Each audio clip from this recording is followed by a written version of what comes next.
ஏழரை சனி முடிஞ்சதுக்கப்புறமேட்டு என்ன நல்லது நடக்கும் அப்படின்னா, இப்போ மகரத்துக்கு 3ஆம் வீட்டில் 2ஆம் வீட்டிலேருந்து 3ஆம் வீட்டுக்கு சனி போவார். இந்த 3ஆம் வீடு அப்படின்னாலே சகாயஸ்தானம் சொல்லும். அந்த 3ஆம் வீடு முயற்சி ஸ்தானம் சொல்லும். ஸோ இந்த முயற்சி ஸ்தானத்தில் சனி போகிறது சகாய சனியாக மாறுவார். அது என்னங்க சகாய சனி அப்படின்னா, நீங்கள் எந்த முயற்சி எடுத்தாலும் நம்ம வாழ்க்கையில் ஒருத்தர் அடுத்த கட்டத்துக்கு போகணும் அப்படின்னா ஏதோ ஒரு முயற்சி எடுப்போம்.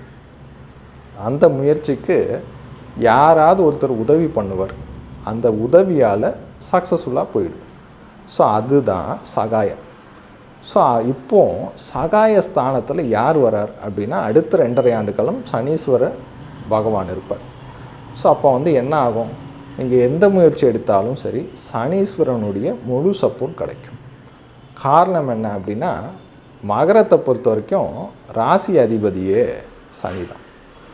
ஸோ அதனால் மற்றவங்க சப்போர்ட் உங்களுக்கு தேவையே இல்லைங்க, சனீஸ்வரனுடைய முழு சப்போர்ட் கிடைக்குது. ஸோ அதனால் நீங்கள் எந்த முயற்சி எடுத்தாலும் சக்ஸஸ்ஃபுல்லாக போகும்.